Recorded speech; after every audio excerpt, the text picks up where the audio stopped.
Hey everyone, welcome back to my channel Manpreet institute. I hope आप सभी अच्छे होंगे, आपकी स्टडी अच्छी चल रही होगी। देखिए, आज हम अपना अगला टॉपिक करेंगे मौर्य साम्राज्य। जो हमने हिस्ट्री में लुसेंट में हिस्ट्री की जो सीरीज शुरू कर रखी है, आज का हमारा ये टॉपिक रहेगा मौर्य साम्राज्य। आज हमें मौर्य साम्राज्य के बारे में काफी इम्पोर्टेंट फैक्ट मैंने इसमें ऐड किए हैं, जो लुसेंट में थे वो ऐड किए हैं। बहुत बहुत इम्पोर्टेंट फैक्ट है। और ये मौर्य साम्राज्य अपने आप में बहुत बहुत लेंथी टॉपिक है, क्योंकि ये हमारी जो प्राचीन भारत की हिस्ट्री है उसमें बहुत बड़ा रोल प्ले करता है। जो मौर्य साम्राज्य था उसी से ही हमें आगे जो हमारी साम्राज्य स्थापित हुए, मौर्य साम्राज्य से ही हमें बहुत कुछ सीखने को मिलता है। जैसे इसकी राजनीतिक स्थिति कैसी थी, आर्थिक स्थिति कैसी थी, धार्मिक स्थिति, ये हमें सब कुछ मतलब एक ही साम्राज्य समझा देता है कि आर्थिक सामाजिक स्थिति कैसी थी। और ये बहुत बड़ा साम्राज्य था अपने आप में, जो हिस्ट्री का मेन पार्ट माना जाता है। आज हम इसके बारे में डिस्कस करेंगे, तो आप एंड तक जरूर बने रहें और वीडियो को प्लीज लाइक शेयर जरूर करते रहें। अगर आप हमारे चैनल पर नए हैं तो प्लीज सब्सक्राइब करना ना भूलें। और यदि इस पर्टिकुलर वीडियो का पीडीएफ चाहिए आपको, तो आप हमारा जो टेलीग्राम चैनल है, मनप्रीत इंस्टीट्यूट के नाम से ही हमारा टेलीग्राम चैनल है, आप उसे ज्वाइन करें। आपको वहाँ सारे पीडीएफ मिल जाएंगे जो आपकी रिवीजन के लिए बहुत हेल्पफुल साबित होंगे। तो बढ़ते हैं जी हम आपकी आज की वीडियो में और डिस्कस करते हैं हमारा टॉपिक मौर्य साम्राज्य। मौर्य साम्राज्य को जानने से पहले हम थोड़ा सा पिछला जो हमने पढ़ा था उसके बारे में थोड़ा सा देखेंगे कि मौर्य साम्राज्य जब बना, इसका मतलब स्थापना हुई, ठीक है जी, वो ऐसे ही नहीं हुई, उसके पीछे बहुत सारा संघर्ष जुड़ा हुआ है। जिस प्रकार हमने पीछे वीडियो में देखा था कि अपने खुद के साम्राज्य स्थापित करने में लगे हुए थे लोग, कि वो बड़े से बड़ा साम्राज्य स्थापित करें और अपनी वो जो शक्ति है उसको विस्तारित करें, ताकि वो पूरे भारत पर राज कर सके।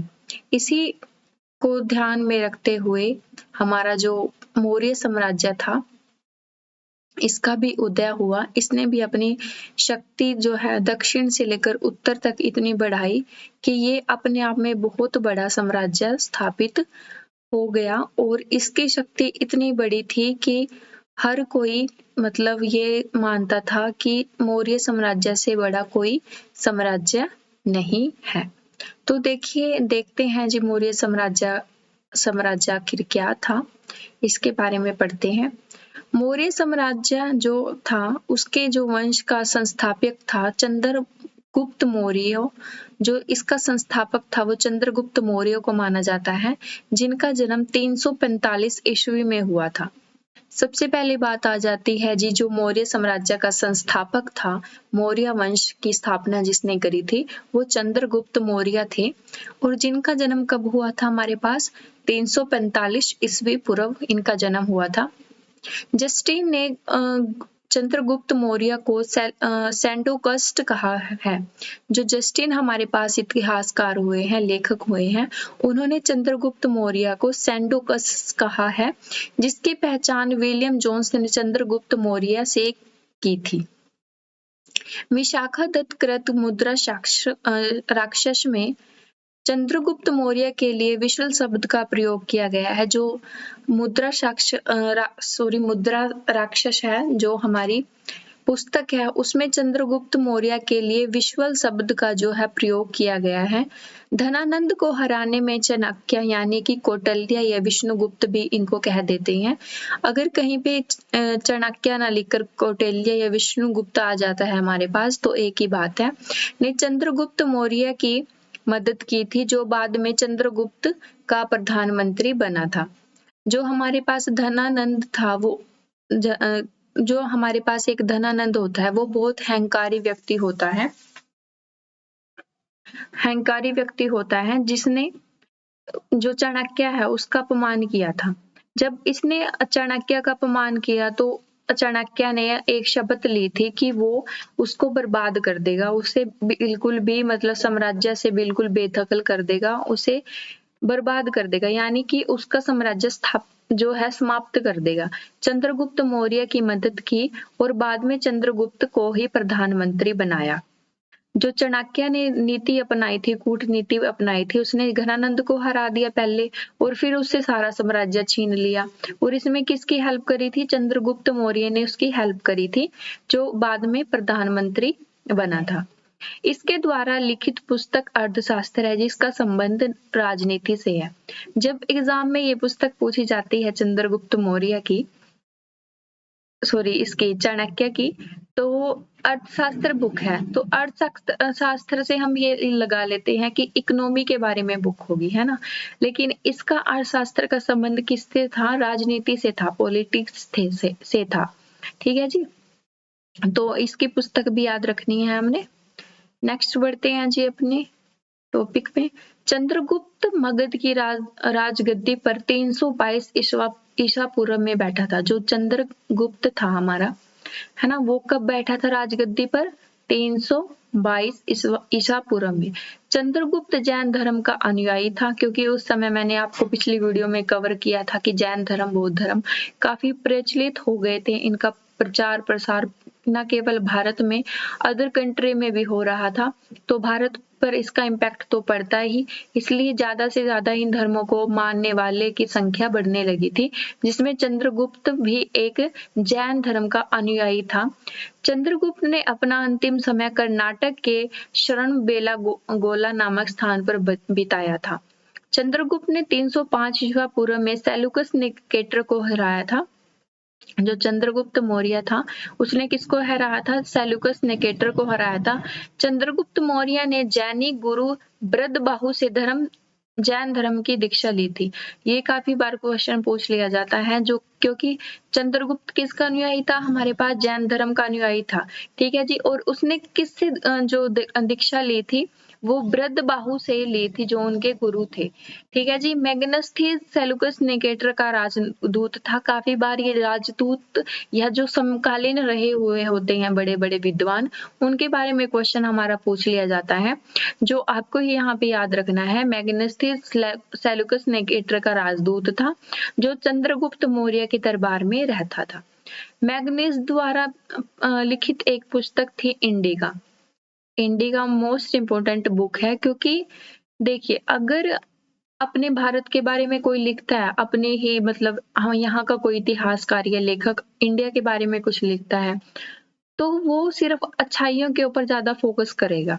ठीक है, अपनी कंट्री को ज्यादा फेमस दिखाने के लिए, अच्छा दिखाने के लिए वो उसकी अच्छाइयों पर फोकस करेगा।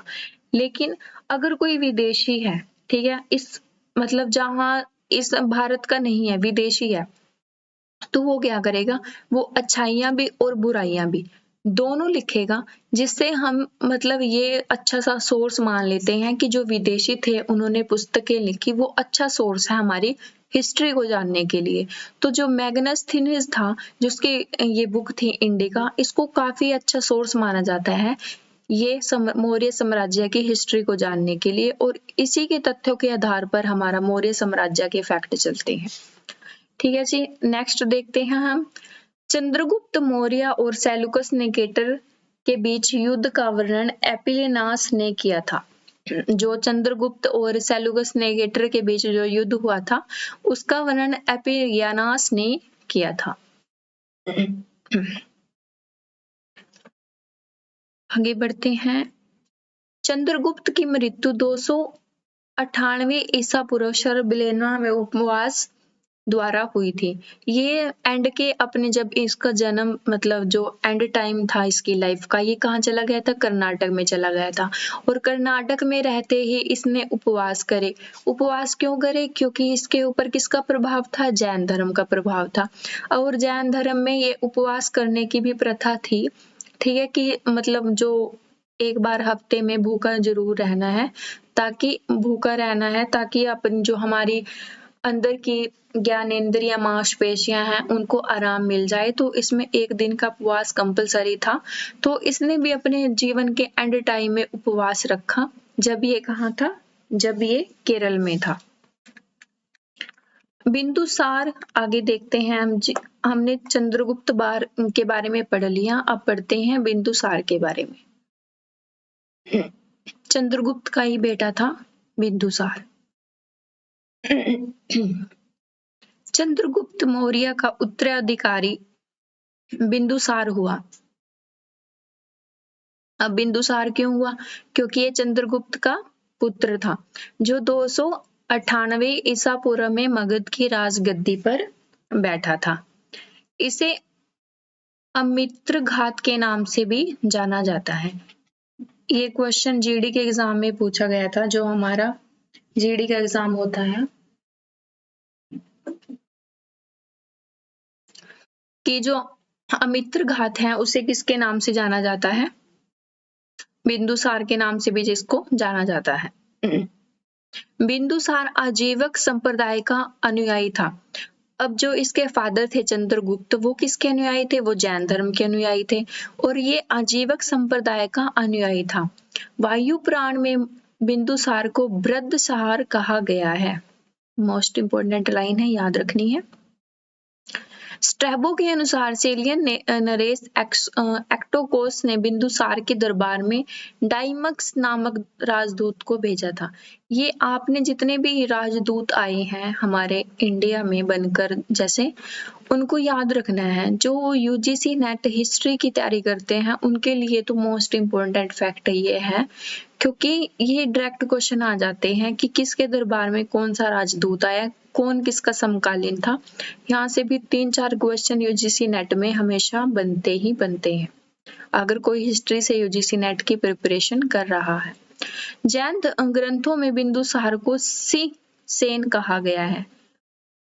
ये जैन ग्रंथों में कहा गया है इनको सिंह सेन। नेक्स्ट है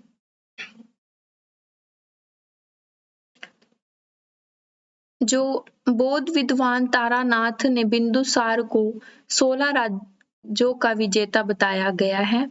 बिंदुसार की सभा में 500 सदस्यों वाली मंत्री परिषद श्री, जिसका प्रधान खल्लाटक था। जो अशोक है उसके बारे में देखते हैं। बिंदुसार का उत्तराधिकारी जो हमारे पास सबसे आया, पहले चंद्रगुप्त के बाद बिंदुसार। अब बिंदुसार के बाद कौन आ जाता है हमारे पास? अशोक। ठीक है जी। बिंदुसार का उत्तराधिकारी अशोक महान हुआ है, जिसने 269 ईसा पूर्व में मगध की गद्दी जो है उस पर गद्दी पर बैठा था। अशोक की माता का नाम सुबदांगनी था। विद्यावान के अनुसार राजगद्दी पर बैठने के समय अशोक अवंती का राज्यपाल था। मास्की गुजरा नेतृत्व व उमेलों में लेखों में अशोक का नाम अशोक मिलता है। भानु अभिलेख में अशोक ने स्वयं को मगध का राजा बताया है। ये कुछ इंपॉर्टेंट फैक्ट हैं, आपने पढ़ लेने हैं अशोक के बारे में। आगे देखते हैं जी हम। पुराणों में अशोक को अशोक वर्धन कहा गया है। जो हमारे पुराण थे उसमें अशोक को कैसी संज्ञा दी गई है? अशोक वर्धन की संज्ञा दी गई है। अशोक ने अपने अभिषेक में 8 वर्ष के बाद लगभग 261 ईसा पूर्व में कलिंग पर आक्रमण किया और कलिंग की राजधानी तोसरीपुर पर अधिकार किया। अब ये जो अशोक है कलिंग के युद्ध के बाद ही ना युद्ध करना छोड़ देता है, क्योंकि उसमें इसने इतनी मार काट देखी थी, इतने मतलब लोगों का इतना नरसंहार देखा था इसने, तो ये अपनी युद्ध की नीति बदल लेता है और उसके बाद ये युद्ध नहीं करता। इतनी मार काट वाला युद्ध ये बिल्कुल भी नहीं करता। तो कलिंग के युद्ध के बाद क्वेश्चन आ जाता है, कलिंग के युद्ध के बाद जो अशोक है उसका हृदय परिवर्तन हो चुका था।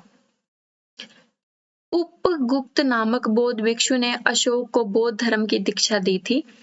अब ये बौद्ध धर्म का अनुयायी था हमारे पास। कौन? अशोक। नोट देख लेते हैं। अशोक पहले ब्राह्मण धर्म का अनुयायी था। कलहण की राजतरंगिणी से पता चलता है। अब कलहण एक लेखक थे, उनकी पुस्तक थी राजतरंगिणी। से हमें पता चलता है कि वह शैव धर्म का उपासक था। देखिए, इतिहासकार जब भी इतिहास लिखते हैं, ठीक है जी, तो उनके आपस में काफ़ी मतभेद चलते हैं, क्योंकि एक्चुअल में वो चीज़ें घटित हुई किसी ने नहीं देखी। लेकिन नहीं देखी, अगर हम उसका अंदाज़ा लगाते हैं तो काफ़ी मतभेद इतिहासकारों के मध्य चलते हैं। तो कोई बताता है कि वो ब्राह्मण धर्म का अनुयायी था, कोई कहता है वो उसने बौद्ध धर्म की दीक्षा ली थी। और अब राजतरंगिणी थी, जो कलहन लेखक ने राजतरंगिणी लिखी थी, उसमें जो शैव धर्म का उपासक इसको बताया गया है।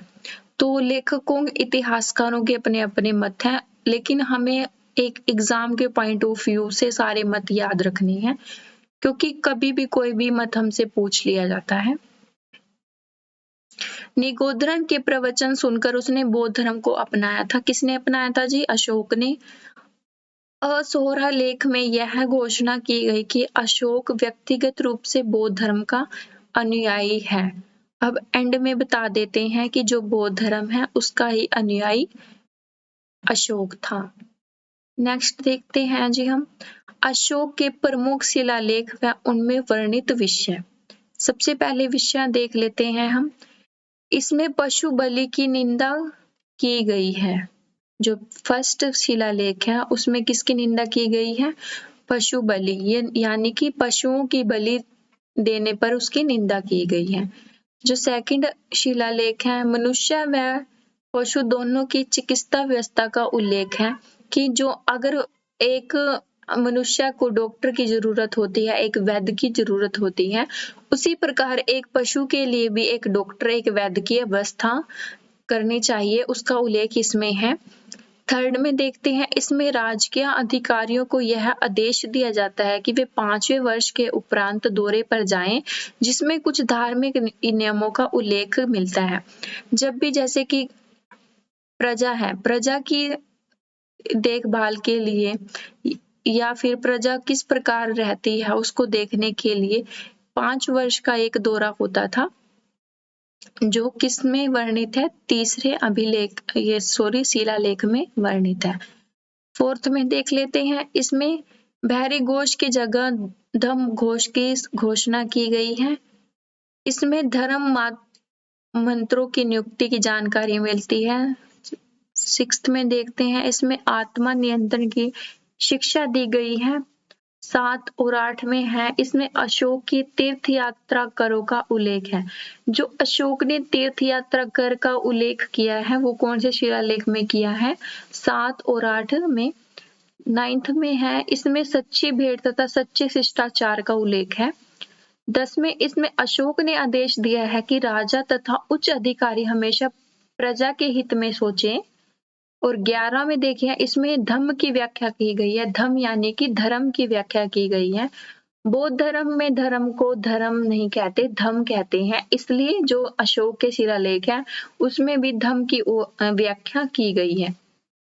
12 में है, इसमें क्षत्रिय मात्रों की नियुक्ति एवं सभी प्रकार के विचारकों के सम्मान की बात की गई है कि जो फीमेल है उसे हर प्रकार के विचार की सम्मान समझा जाए। 13, इसमें कलिंग युद्ध का वर्णन है। अशोक के हरिद्या परिवर्तन की बात की गई है।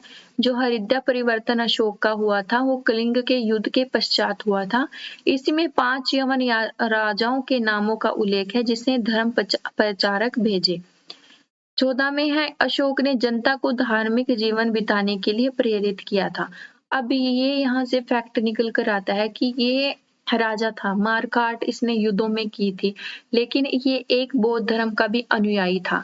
ठीक है जी, बौद्ध धर्म इसने अपना रखा था और जो बौद्ध धर्म का इम्पैक्ट है इसके ऊपर पड़ता है, इसलिए जो अपनी प्रजा है, अपने जो जनता है, उसको भी ये बात बताता है कि आप जो धार्मिक जीवन बिताएं, अच्छे से सारे रूल रेगुलेशन फॉलो करें, ये इसने बताया था। अशोक ने आजीविकों को रहने हेतु बराबर की पहाड़ियों में 4 गुफाओं का निर्माण कराया था, जिसका नाम कर्ज, चौपार, सोदामा, विषव झोपड़ी सॉरी, ये ख मुझे दिखाई दिया यहाँ पे, खोपड़ी नहीं झोपड़ी है। अशोक ने पौत्र दशरथ ने आजीविकों को नागार्जुन गुफा प्रदान की थी। अशोक ने 7वें स्तंभ लेख में आजीविकों का उल्लेख किया था तथा महामात्रों को आजीविकों के हितों का ध्यान रखने के लिए हमारे पास कहा था। अशोक ने बौद्ध धर्म के प्रचार के लिए अपने पुत्र महेंद्र एवं पुत्री संघमित्रा को श्रीलंका भेजा था। अब ये जो अशोक था ये बौद्ध धर्म से एंड तक इतना प्रभावित हो चुका था कि ये अपने अनुयायी भेजता था। ठीक है, अपनी मतलब जनता को ये मतलब बोलता था कि आप बौद्ध धर्म को अपनाओ। तो इसने क्या किया था, जो इनका पुत्र था और पुत्री, उसको बौद्ध धर्म का प्रचार करने के लिए इसने श्रीलंका भेजा था उनको।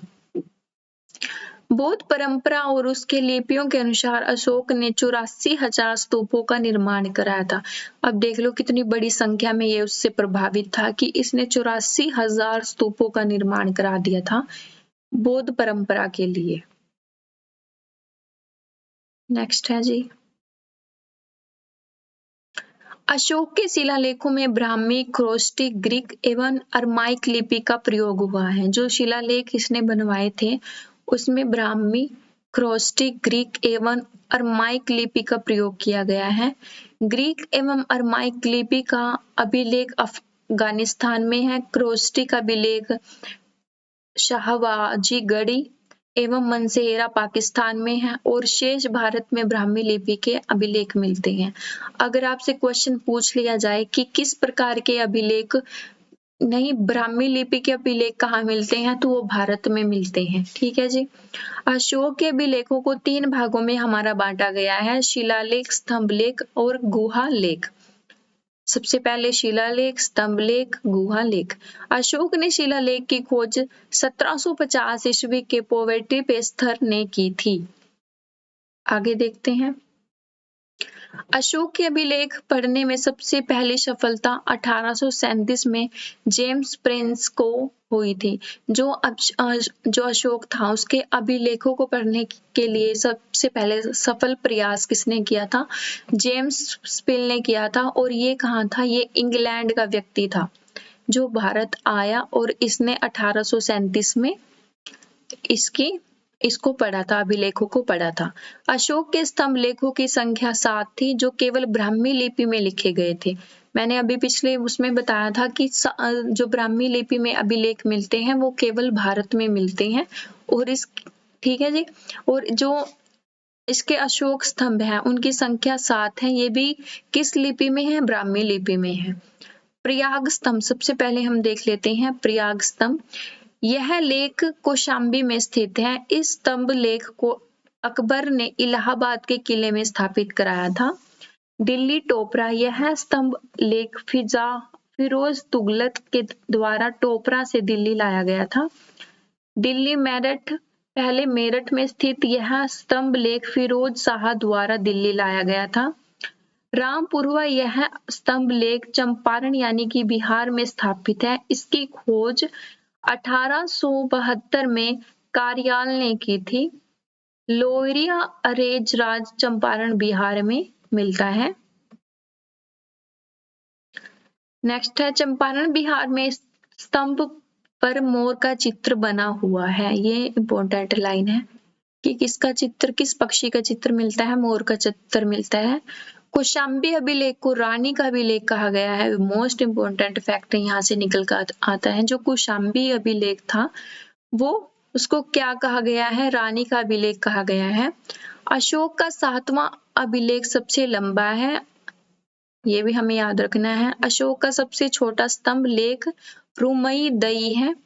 पृथक शिलालेख में यह घोषणा की है कि सभी मनुष्य मर बच्चे हैं। सभी मनुष्य बच्चे हैं। सॉरी, यहाँ ये थोड़ा गलत हो गया। सभी मनुष्य क्या है? बच्चे हैं, जो इसके प्रथम शिलालेख में घोषणा है। अशोक का शार ए कुलन यानी कंदहार अभिलेख ग्रीक एवं अरमाइक भाषाओं में प्राप्त हुआ है। साम्राज्य में मुख्यमंत्री एवं पुरोहित की नियुक्ति के लिए इसके चित्र को काफी जांचा परखा गया है, जिसे उपधा परीक्षण कहा गया है। ठीक है जी। नेक्स्ट देखते हैं हम। देखिए फैक्ट है और फैक्ट आपको याद करने ही पड़ेंगे। क्योंकि हमारा एग्जाम फैक्ट बेस्ड ही पूछा जाता है। सम्राट की सहायता के लिए मंत्री परिषद होती थी, जिसमें सदस्यों की संख्या 12, 16 या 20 हुआ करती थी, यानी कि मैक्सिमम 20 तक हो सकती थी संख्या और मिनिमम 12 से शुरू होती थी। अशोक के समय मौर्य साम्राज्य में प्रांतों की संख्या 5 थी। प्रांतों का विभाजन विषय में किया गया है, जो विषयपति के अधीन होते थे। प्रशासन की सबसे छोटी इकाई ग्राम होती थी, जिसका मुखिया ग्रामिक कहलाता था। प्रशासकों में सबसे छोटा गोप्ता, जो 10 ग्रामों का शासन संभालता था। ये सारी प्रशासन की पद्धति थी कि किस प्रकार मौर्य का साम्राज्य चलता था, उनका प्रशासन चलता था, उसके बारे में दिया गया है। मैग्नास्थनीज के अनुसार नगर का प्रशासन 30 सदस्यों का एवं एक मंडल करता था, जो 6 समितियों में विभाजित था।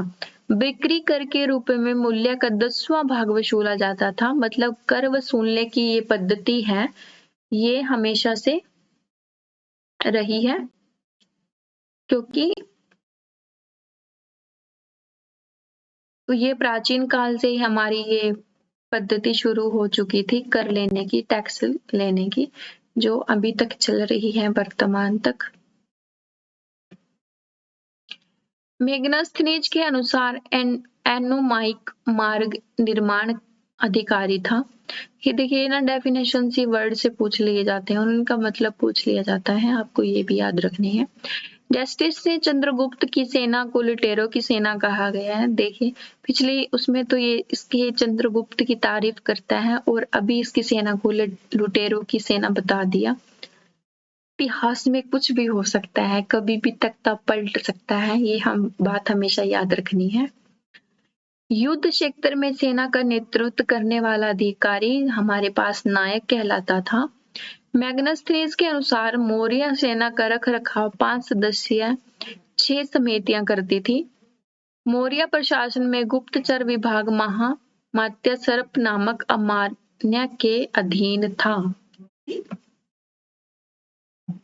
नेक्स्ट देखते हैं जी, अर्थशास्त्र में गुप्तचर को गुड पुरुष कहा गया है।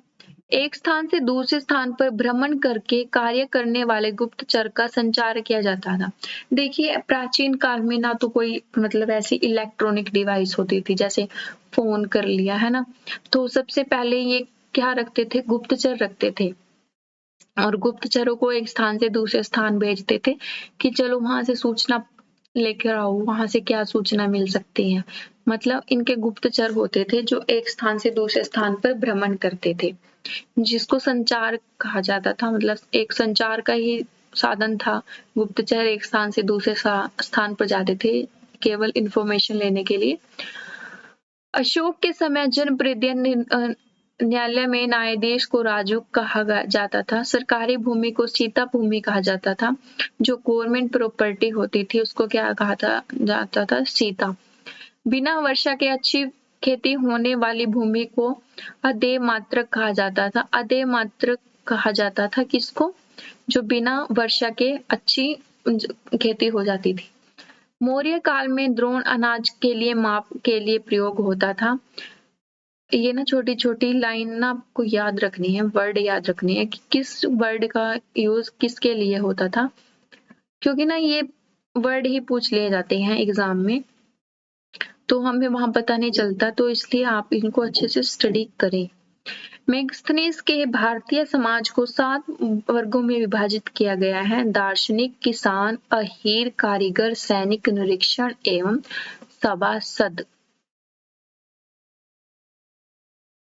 नेक्स्ट है जी, स्वतंत्र वेश्यावृत्ति को अपनाने वाली महिला को रूपा जीवा कहलाती थी। जो स्वतंत्र वेश्यावृत्ति को अपनाती थी, मतलब वैश्य जीवन को अपनाती थी, उस फीमेल को कहा जाता था रूपा जीवा।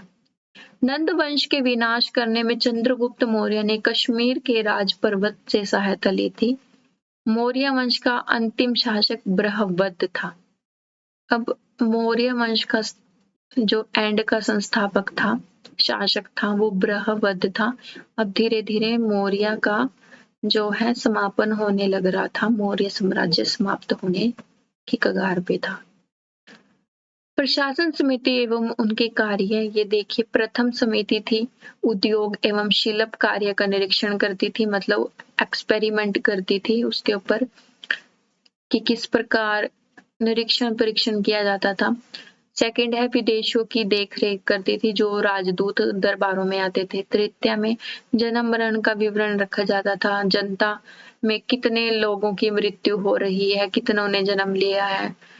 फोर्थ में था वाणिज्य व्यापार की देखभाल, व्यापार दूसरे देशों के साथ, दूसरे राज्यों के साथ कैसा चल रहा है। फिफ्थ में था निर्मित वस्तुओं के लिए क्रिया का परीक्षण, जो वस्तुएं बाजार में जा रही हैं, जिनका बाजार में मतलब बिक्री हो रही है, उनका निरीक्षण और परीक्षण करती थी। सिक्स्थ में था बिक्री कर वसूल करना, ये टैक्स लेते थे बाद में, जो सिक्स्थ समिति थी।